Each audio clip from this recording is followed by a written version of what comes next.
Shalom Alechem à tous et à toutes. Le sujet qu'on va traiter aujourd'hui ensemble, Bezrat Hashem, le vin Mevouchal, c'est quoi exactement? Mevouchal en hébreu, ça veut dire le vin cuit. Dans les bouteilles de vin, vous voyez, c'est souvent écrit Mevouchal cuit, des fois Mefoustar, pasteurisé. Quelle est l'incidence halachique pour nous dans la vie de tous les jours? Alors, il faut savoir que d'après la Torah, il y a deux types de vin. Il y a ce qu'on appelle Yain Neser. Alors, Yain Neser, c'était le vin qui servait à faire des libations pour l'idolâtrie. Alors ce vin-là, il est interdit évidemment par la Torah directement, parce que finalement c'est un vin qui sert à l'idolâtrie. Comme tout ce qui a trait à l'idolâtrie, c'est un interdit de la Torah. Aujourd'hui, c'est quelque chose d'extrêmement rare. Quasiment plus personne ne fait des libations pour une idole. Par contre, le deuxième type de vin qui est très actuel aujourd'hui, ce qu'on appelle Stam Yenam, un vin normal, mais un vin qui a été fabriqué par des non-juifs. Et ce vin-là, nos sages l'ont interdit à la consommation. Pourquoi? Quelle est la raison? La Gemara nous dit Mishun Benotehem, à cause de l'assimilation. Le vin, effectivement, il y a un aspect comme ça. Le vin, c'est quelque chose qui a une importance. C'est quelque chose qu'on boit dans une fête. Et donc, finalement, le problème, on boit un verre de vin et on sympathise un petit peu trop avec les non-juifs. On va à leurs fêtes, on les invite à nos fêtes, on boit avec eux. Et ça peut facilement arriver à l'assimilation. Donc, nos sages ont interdit de boire, même de faire du business, de faire du profit également, d'après le Shulchan Aruch. On ne peut pas boire, on ne peut pas profiter du vin qui a été fabriqué par un goy. Ça va tellement loin que d'après la Halacha, nous dit le Ben Ishraï, si ça arrive un goy, il vous a offert pour Noël, pour le jour de l'an, il vous a offert une bouteille de vin, de champagne, eh bien non seulement vous ne pouvez pas la boire, c'est évident, mais même de la donner en cadeau, vous n'avez pas le droit, vous devez l'ouvrir et la vider aux toilettes. On ne peut absolument pas en profiter, ni pour nous, pour la consommation, ni même en l'offrant à un non-juif, c'est également interdit. Néanmoins, dit la Gemara, ça c'est uniquement le vrai vin. Mais un vin, à partir du moment où il devient mevouchal, il devient cuit, eh bien il a perdu son statut de vin. Et là, dans ce cas-là, il n'y aura plus d'interdit. Donc un vin qui est cuit, qui est fabriqué par des non-juifs, il n'y aurait pas d'interdit dans ce cas-là de le boire. Alors, la première question qu'on doit se demander, pourquoi? Qu'est-ce que ça change qu'un vin? Il y a le vin, et un vin qui est cuit, qu'est-ce que ça change concrètement? Alors d'abord, il faut savoir que, et les connaisseurs le savent, un vin, quand il est cuit, il perd sa saveur. Prenez quelqu'un qui s'y connaît un petit peu, prenez un vin qui n'est pas mevouchal, qui n'est pas cuit, un vin qui est cuit, eh bien ça n'a pas le même goût.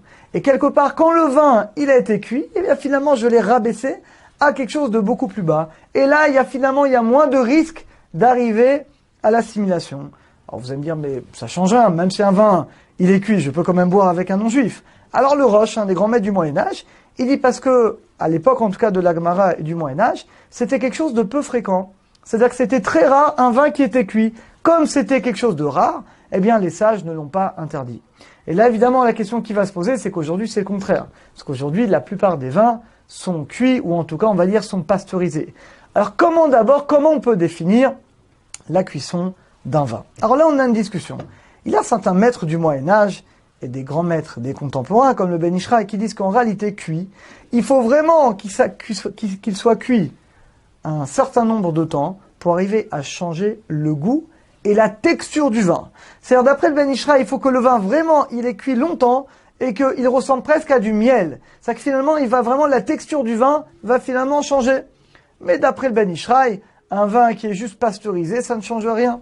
Alors, c'est quoi la pasteurisation? Tout simplement, on prend le vin, on le fait monter à une température de 80 degrés pendant 1 minute, 50 secondes, 1 minute. Ça enlève tous les microbes et ça s'appelle qu'il est pasteurisé, il est mefoustar. Alors, est-ce que ça s'appelle qu'il est cuit? Oui ou non? Alors certains maîtres disent non, étant donné qu'il n'a pas été cuit longtemps, même pas 1 minute, le goût ne change pratiquement pas. Il faut vraiment être vraiment un connaisseur pour voir le changement de goût avant et après la pasteurisation. Donc il y a des sages qui disent non. Un vin qui est juste pasteurisé ne sera pas considéré comme un vin cuit. Mais ce n'est pas l'avis du Shulchan Aruch. Le Shulchan Aruch va trancher clairement.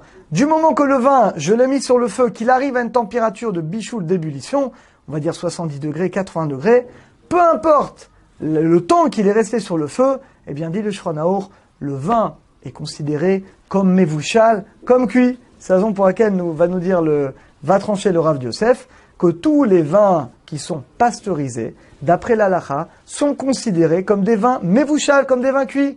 Alors, ça règle beaucoup de problèmes. Par exemple, tous les jus de raisin, les jus de raisin sont forcément pasteurisés.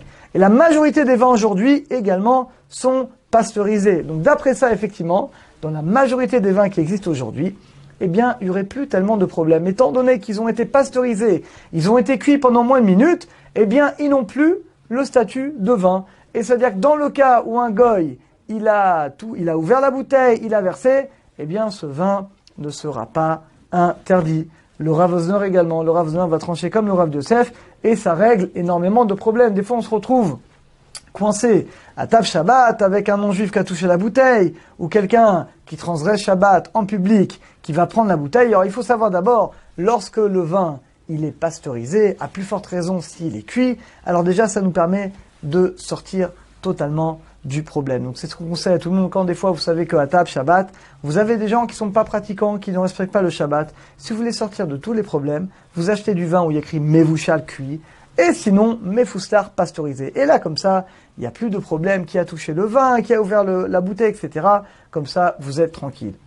Donc, conclusion, si jamais le vin est cuit, Mevushal, alors là, d'après tous les avis, étant donné que finalement, il a perdu l'importance, il n'a plus l'importance du vin, alors il n'y a plus de problème si un goy va l'ouvrir ou le verser.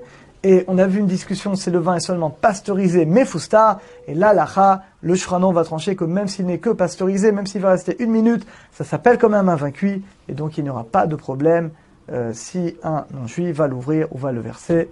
Alors, Baruch Hashem, on a terminé le sujet, qu'Hachem nous aide à faire très attention à cet interdit. Il faut savoir que le Ben Ishraï nous dit que l'impureté causée par ce vin-là, stamenam, un vin qui a été servi, ouvert par un goy, nous dit Ben Ishraï, c'est pire que le cochon.